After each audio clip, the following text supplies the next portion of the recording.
성경의 소리 이양우 TV의 이양우 목사입니다. 반갑습니다.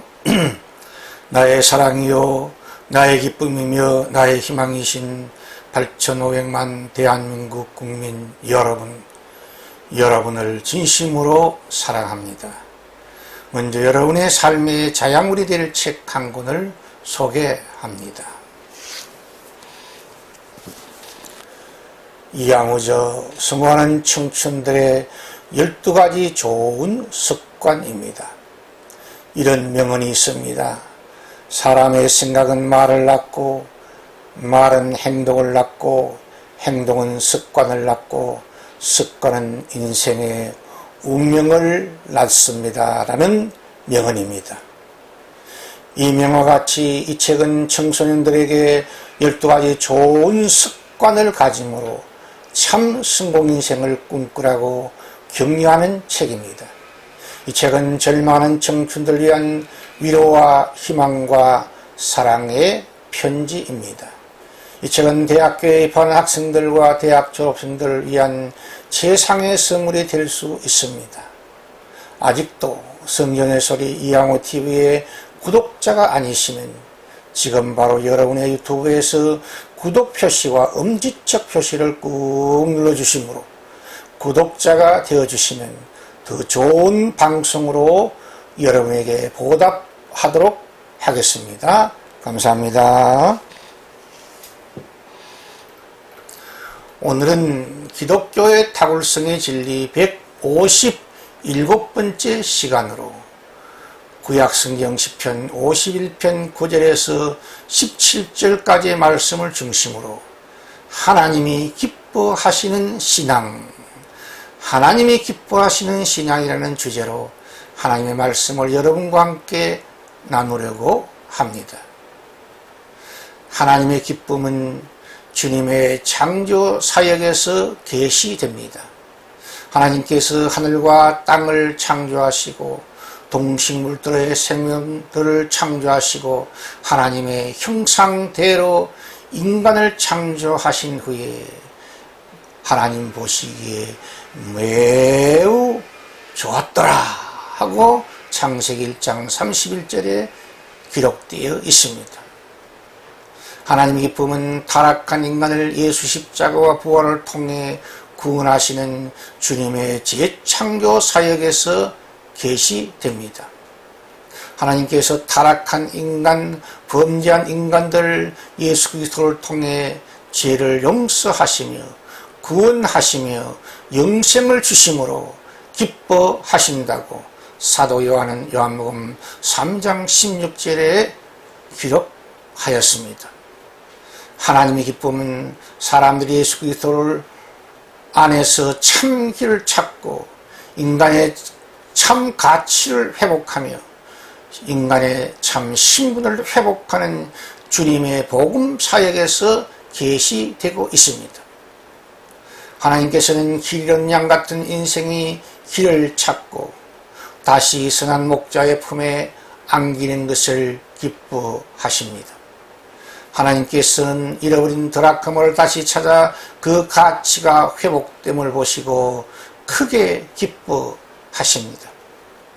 그리고 하나님께서 잃어버린 탕자가 아버지 품에 다시 돌아와 신분을 회복하고 언약을 회복하고 자유를 회복하고 기쁨을 회복하는 것을 보시고 매우 기뻐하신다고 누가복음 15장 1절에서 32절까지 세 가지의 비유를 통해서 하나님의 기쁨을 우리에게 계시해 주셨습니다. 다윗 왕이 밧세바와 간통하고 충신 우리아를 가장 위험한 전쟁터에 보내어 전사하게 한 무서운 제약을 범한 후에 나단 선지자가 다윗을 찾아와 다윗이 범한 그 잔악한 제약을 책망하였습니다. 시편 52편 1편 말씀은 나단 선지자의 책망을 들은 다윗이 마음 중심으로 통에 자복하고 회개함으로 기록한 그의 진솔한 회개 기도문이며 하나님의 인자와 긍휼에 의지하여 하나님께 드린 그의 진솔한 신앙 고백문이라고 할 수 있습니다. 그러므로 우리는 다윗의 시편 51편을 통해서 하나님이 기뻐하시는 신앙을 발견할 수 있습니다. 하나님은 진실한 신앙을 기뻐하십니다. 시편 51편 17절에 하나님이 구하시는 제사는 상한 심령이라고 그는 고백하고 있습니다. 상한 심령은 완전히 깨어진 인간의 심령 상태, 다시 말하면 broken heart, 완전히 가루처럼 깨어져 버린 심장을 의미합니다. 인간적인 절망에서 하나님의 희망, 즉 새 생명이 삭트게 된다는 진리를 기억하시기를 바랍니다. 다윗의 참된 회심과 회개를 통해 온전한 새 사람으로 변화되었고, 다윗은 메시아 예수 그리스도의 육신의 조상 뿌리가 되었습니다. 그래서 신약 성경은 이렇게 시작됩니다. 아브라함과 다윗의 자손 예수 그리스도의 세계라. 마태복음 1장 1절 말씀입니다. 선한 목자이신 하나님께서 우리 인간에게 요구하시는 것은 돈이 아니고 땅도 아니며 권세와 명예가 아닙니다. 우리 하나님께서 우리에게 요구하시는 것은 우리의 온전한 영혼과 진실한 마음입니다. 그러므로 우리들은 깨끗하고 순수한 마음과 정직한 영을 새롭게 해달라고 하나님께 기도해야 합니다. 우리 마음과 영혼은 말씀의 시선과 성령의 불로서 정결케 되고 거룩하여져서 하나님이 기쁘게 받으시는 산 제물이 될 수 있는 줄 믿습니다. 사람들은 중병에 걸리면 절망하기 쉽습니다.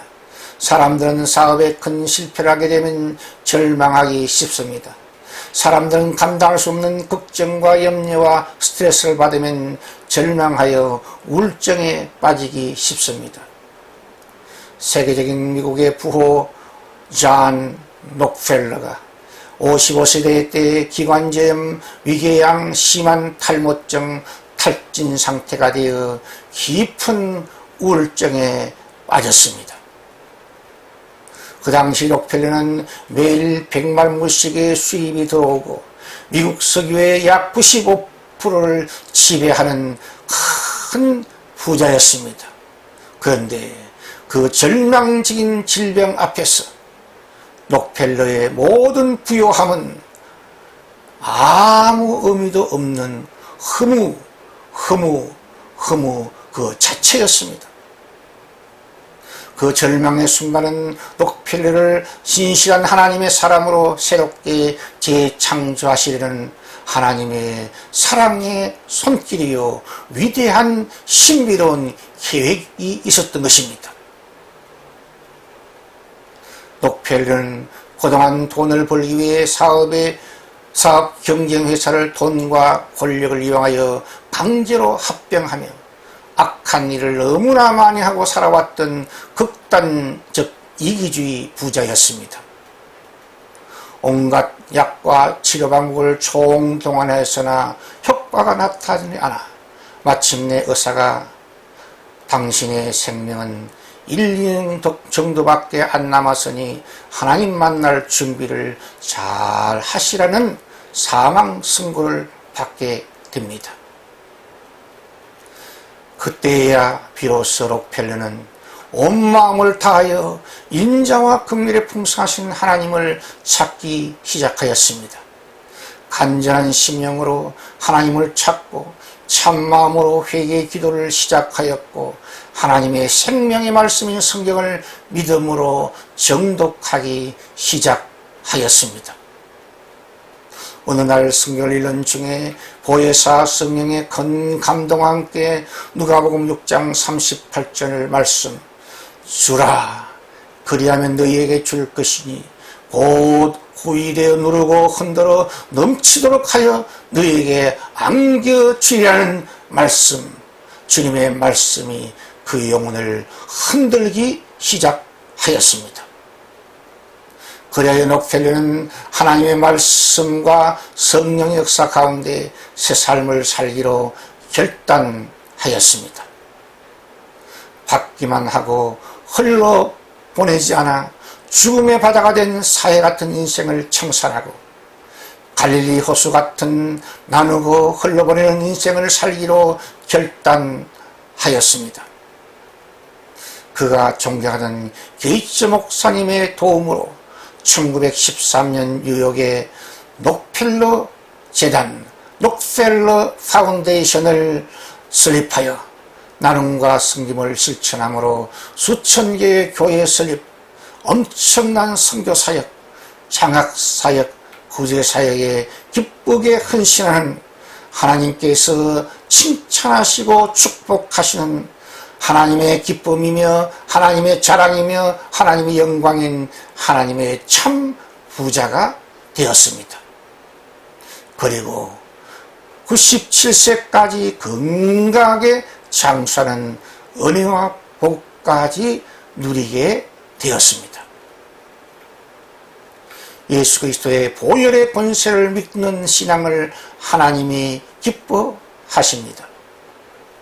죄는 사람들과의 인간관계 속에서 일어납니다. 도둑, 강도, 사기, 살인 등의 죄가 그러합니다. 동신 인간의 죄는 공의 하나님의 마음을 슬프게 만들며 분노하게 만듭니다. 그래서 다윗은 시편 51편 4절에 내가 주께만 범죄하였다고 회개하고 있습니다. 다윗은 그래서 시편 51편 14절에 피 흘린 죄에서 나를 건져주세요 라고 예수 그리스도의 보혈의 권세를 바라보면서 회개하고 있습니다. 다윗은 예수 그리스도의 보혈의 효능을 죄를 씻는 권세로 표현하고 있고, 다윗은 예수 그리스도의 보혈의 효능을 죄를 지워주시는 지옥의 은혜로 표현하고 있습니다. 다윗은 예수 그리스도의 보혈의 효능을 죄를 망각하는 권세로 표현하면서 시편 51편 9절에 주의 얼굴을 내 죄에서 돌이켜 달라고 간구하고 회개하고 있습니다. 예수 그리스도의 보혈의 권세는 우리의 죄악을 하나님의 등 뒤에 던지시며 깊은 바다에 던지심으로 잊어버리시는 망각의 은혜라고 할 수 있습니다. 우리 사람들은 이 세상의 풍속인 죄와 전혀 상관없이 살아갈 수가 없습니다. 우리 그리스도인들은 오리로부터 세상을 살아가는 삶의 지혜를 배워야 하겠습니다.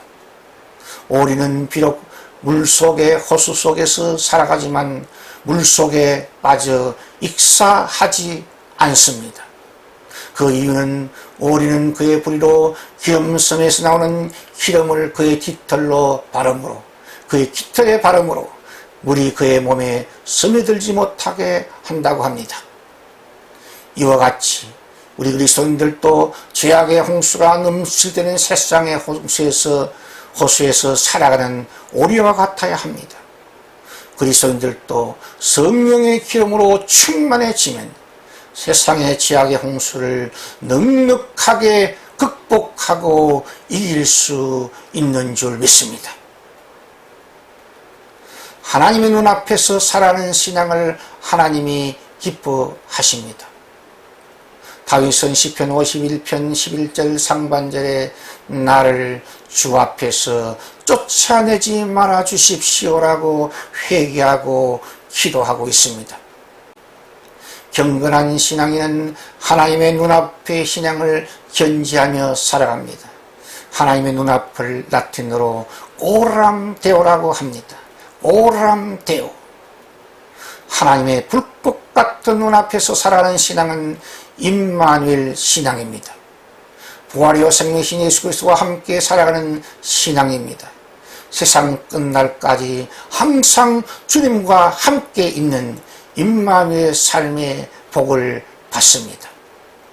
오람되어 신앙은 보혜사 성령님의 인도와 보호를 받으며 살아가는 성령 하나님과 동행하는 신앙입니다. 살아계신 하나님의 눈앞에서 살아간다는 것은 하나님과 언제든지 대화할 수 있는 것을 의미하며 하나님이 가까이 있는 전전하신 하나님의 비서가 되는 것을 의미합니다. 하나님을 가까이 모시는 스랍천사, 비서천사들은 항상 겸손히 주를 섬기며 조심하면서 주를 섬기며 신속하게 순종함으로 주를 섬기며 감사 찬송함으로 주를 섬기는 모습을 우리는 이사야 6장 1절에서 3절 말씀을 통해서 발견할 수 있습니다. 하나님의 눈앞에서 살아가는 신앙인을 하나님께서 사랑하시며 돌보아 주시며 성립케 해 주실 줄 믿습니다. 주의 구원의 즐거움을 전파하는 신앙을 하나님이 기뻐하십니다. 다윗은 시편 51편 12절에서 주의 구원의 즐거움을 내게 회복시켜 주시고 자원하는 심령을 주사 나를 붙들어 주옵소서라고 기도하고 있습니다. 참된 회개와 정직한 영의 회심을 통해 우리 인간들은 구원의 큰 즐거움을 얻게 되며 예수 그리스도의 십자가 부활의 복음을 듣고 믿고 성령과 함께 살아가는 성도는 모든 것을 자원하는 심령으로 즐거운 마음으로 예배하며 찬송하며 기도하며 헌금하며 헌신하며 전도하며 사랑하게 됩니다. 은혜 충만, 말씀 충만, 성령 충만한 그 그리스도인들은 예수 그리스도의 십자가와 부활의 복음을 전함으로 죄인들이 회개하고 하나님께 돌아오도록 전도와 선교에 항상 힘써 충성하게 됩니다. 부활하신 예수 그리스도의 대명령은 모든 족속을 제자 삼으며 믿는 자들에게 세례를 주어 교회를 세우며 예수 그리스도의 교훈을 가르쳐 지키게 하도록 하는 세 가지의 사명이 있다고 예수님께서는 마태복음 28장 18절에서 20절에 선포하고 당부하고 계십니다. 그리고 보혜사 성령의 권능을 받아 예루살렘과 온 유대와 사마리아와 땅끝까지 예수 그리스도의 복음에 정리되는 사명이 모든 그리스도인의 부르심이요 소명인 줄 믿습니다. 이 방송을 듣고 계신 시청자 여러분, 우리 모두 예수 사랑과 예수 복음을 흘려보내고 전파하는 갈릴리 신앙인이 되시어 하나님의 기쁨이 되며 하나님의 자랑이 되며 하나님의 영광이 되시기를 예수 그리스도의 이름으로 축원드립니다. 이것이 기독교의 탁월성의 진리요 은혜입니다. 시청자 여러분의 따뜻한 구독과 칭찬과 후원은 새로운 메시지를 준비하는 저에게 큰 힘과 격려와 능력이 됩니다. 감사합니다. 샬롬 샬롬 샬롬.